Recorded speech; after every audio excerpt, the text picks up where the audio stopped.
Welcome back to Celebrity Radio. It's Alex Belfield talking to some of the country's biggest stars and some of my favourite people. And we've got one for you today. An icon, a legend, a star for my entire life. Basil Brush, what an incredible honour this is. Hello. What a wonderful introduction. Is that all about me, little old me? It is really. I mean, I've interviewed royalty and Barry Manilow the other week in Vegas, but this is a true pleasure because you're a proper star. I mean, you've been here for decades. I know people say 5 decades by the sounds of things. People keep saying I've been in showbiz for over 50 years. I cannot believe it, and it's flown in the blink of an eye. Why? Why you? I mean, there's so many foxes on the run, but you're the one that everybody wants to see. Why you?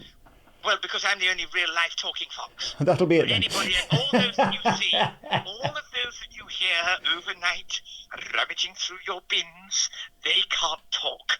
But you see, I consider myself to be almost a human being. I just happen to have 4 legs, a little paw, a long pointy nose, and some great big ears. So, yes, a real-life talking fox. Dr. Doolittle's got nothing on me, you know. I was just thinking, your description there sounds like the current Mrs. Belfield. I'll have to,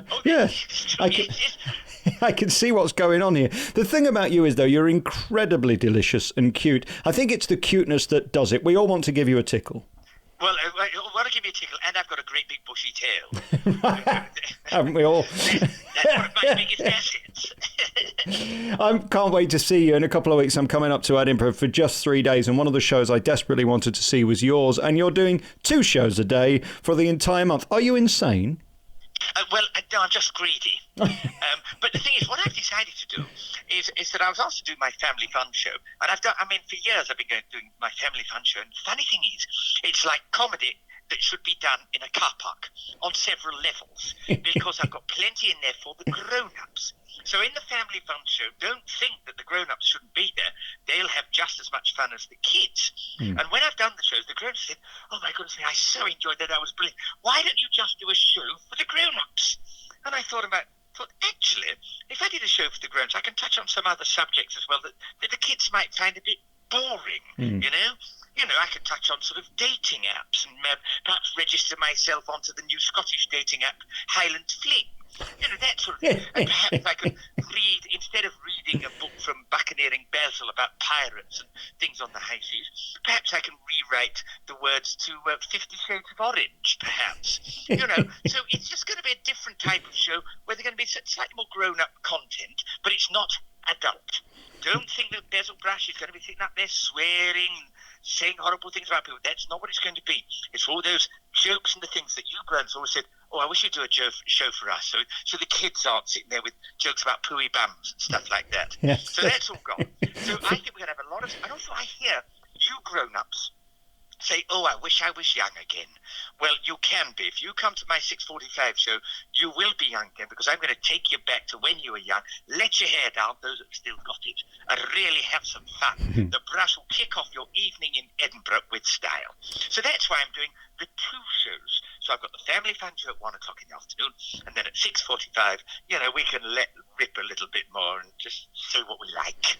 I get the feeling with you there'll be a lot of ad-lib in there, because you're incredibly quick. Nothing seems to outwit you, does it? Oh, well, I hope not. I mean, there may be a little bit of heckling, I'm sure, but hopefully I've got my sidekick, Mr. Martin. He can protect me. You know, if it all kicks off, you know, it gets a little bit physical. I've got Mr. Martin. He will protect. We've been together now about 3 years. We've done all our shows at Glastonbury. We do Panto together. So he'll be up there. He'll be protecting me. But, you know, we have got a lot of audience participation. So sometimes things go really well, and sometimes people say funny things, and sometimes people don't want to take part. There will perhaps be some free alcohol for folks, but that will be served up in possibly a gigantic super soaker. So you'll have to see. Exactly. And this is for the 1pm children's show, I understand. Yeah, that's the 1pm. So, you know, things may change a little bit for the evening show. If you want a gin and tonic, you can have it. But by this method. Can I ask you a question, Basil? I'm from the north, and therefore, by definition, riff-raff. You're incredibly posh. Which part of the country were you sort of born? Because, I mean, you've got this mellifluous, beautiful voice. I mean, it's almost Queen's English. Well, what it is, it's called 1950s RP, And the funny thing is now, when I use that accent, the kids think it's funny because they don't really hear it nowadays. You know, it's wonderful. We've got such a diverse population. RP is just the same as somebody who speaks Liverpudlian. It's an accent. And perhaps it's very well different. You can hear the diction terribly well. People go, oh, I can understand what you say. But, you know, it's just an accent. So the kids today go, I've never heard that before. They think it's funny. So I don't mind at all. But that's what it is. It's 1950s RP, which actually you don't hear very often today. And it stands for RP Really Posh. It really, well, that's what it was. I can't remember what it actually said, RP, but you know exactly why. I'm really posh, you know, but I still have a cup of tea and I still dunk my ginger nuts. Do you? Yes, I do that occasionally. And then we look at the act itself. How do you fill an hour? Because it's a long time if you're sort of winging it. I get the feeling that this is sort of a lot of planning and 50 years of experience sort of built into 60 minutes of entertainment. Well, we hope so. I mean, I hear that when people are in Edinburgh, they're normally walking out with about 10 minutes to go because they're going off to the next venue. So I keep saying, we're not going to do a whole hour. But you never know what we're going to do. We've got lots of routines that we've been doing on the road, especially for the Family Fun Show. We've been doing them already. We're going to be reproducing the show we did at Glastonbury for the Family Fun Show. And some of that will go forward into the evening show as well. But then we're trying out lots of new stuff. Some of it might go down extremely well. They might be walking out after 5 minutes because they're bored to tears. I hope not. And there's a lot of audience participation. So that we sort of wing it, really. We've got a couple of celebrity interviews as well. We're going to be having people coming up on stage doing some interviews. And some filmed inserts as well. So we've got a big screen, and we've got Mel Giedroyc is opening the show with a little something at the top of the show. So I think there's going to be a little something for everybody. And I always say the word free alcohol. You know, so that always helps, doesn't it? That's got me booking a ticket for 6 o'clock. But there's only one way you're going to get it. Yeah. I'll bring me rain jacket. I would bring an umbrella if I was you. Last thing, you need to be moist at 6 o'clock in Edinburgh. Tell me about the communications between you and the other comedians and the sort of family atmosphere. I mean, Edinburgh is so small relatively, it's impossible not to bump into somebody you either see or know. It's a beautiful atmosphere, isn't it? Well, I've never been there before. I'm a complete Edinburgh virgin, because normally when the festival's on, I've been doing TV series or I might be doing summer season, so I've never actually been up there to experience it. I've heard so much about it. So when we had the opportunity this year, somebody saying, what about doing the festival? And we were saying, well, you know, we're normally doing the summer seasons, you know. And they said, oh no, not just for a few nights or a week. We're thinking of getting you up there for the entire month. And doing 2 shows a day. I went, oh, for goodness sakes, be in the same place for a whole month. It's just like doing old-fashioned. If you remember in the olden days, you did summer season in one place. Well, now we tour all over the country all the time. So I'm thrilled. Not only am I going to be in the same place, but it's going to be in Edinburgh. It is going to be magnificent. So I'm very excited, and I'm hoping to be going on lots of programs of other people as well, you know, because everybody does shows and they go on each other's shows and all of that. So I'm hoping there'll be an element of that as well. I hope I get to bed too. Yeah, you won't, because the shows go on very late and start very early. The reverence for you is incredible, and more importantly, the love. People just love you. That must be so special to know that whether you're going on a comedian show who's 30 or whether you're appearing with Nicholas Parsons who's nearly 90, they all have the same sort of respect for you. It's an amazing career and life you've had.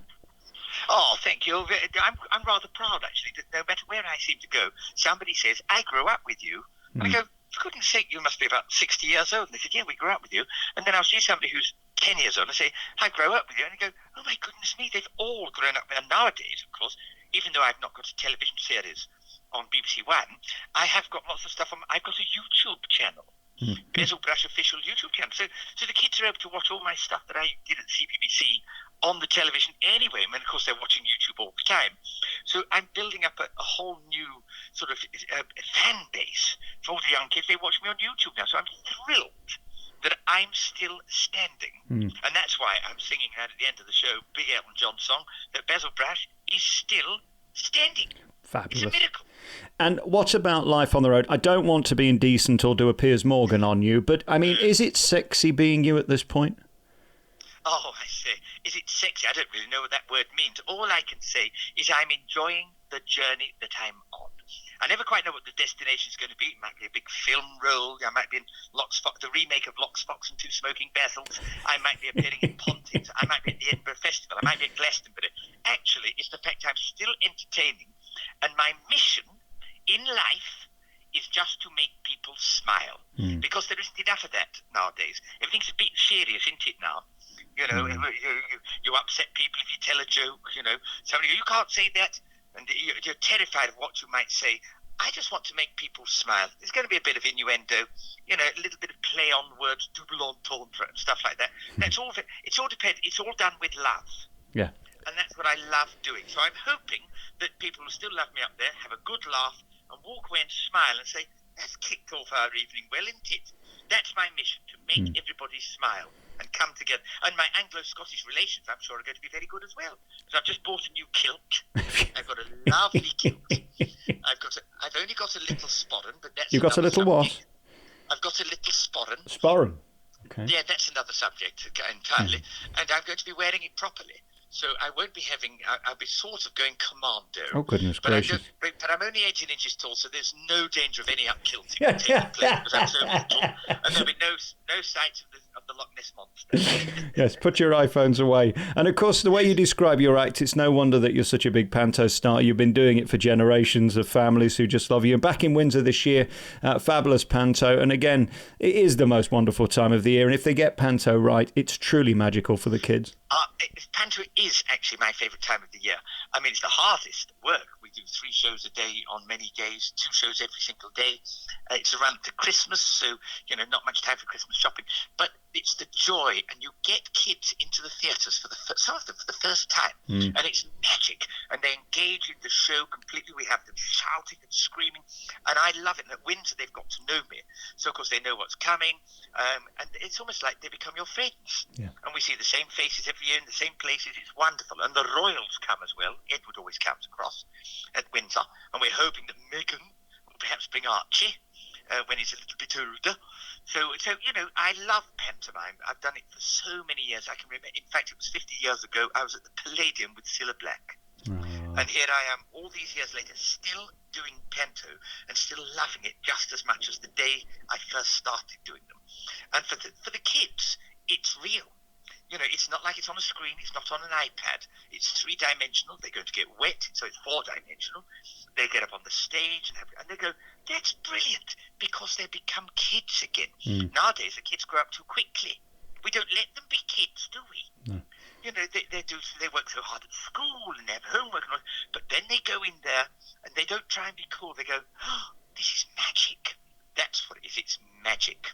Yeah, so I hope beautiful. to bring a little bit of that. I hope to bring a little bit of that to Edinburgh. There'll be lots of magical performances taking place from all those artists up in Edinburgh. I'm just going to be one of thousands of performers. But, you know, if you want to come along and see the brush, it would be lovely to see you there. And let's do the big plug then for Edinburgh. You're doing 2 shows a day, 1 and 6 at Underbelly in Edinburgh. Give the big plug. Basil Brush Live. Where is it? It's going to be, as I said, at the Underbelly. It's going to be at 1 o'clock is the Family Fun Show, 6:45, which is the Edinburgh Watershed. It's the slightly more grown-up show. I want to see you there or be somewhere else. And remember, laughter's the best medicine. And if you're really sick, then you call an ambulance. Boom, boom! It's at Bistro Square at Coburn. You can see Basil Brush live twice daily at the Edinburgh Festival from the 31st of July. Great to talk to you, Basil. Thank you so much for your time. Thank you very much, Mr. Alex. Boom, boom, ta-ta.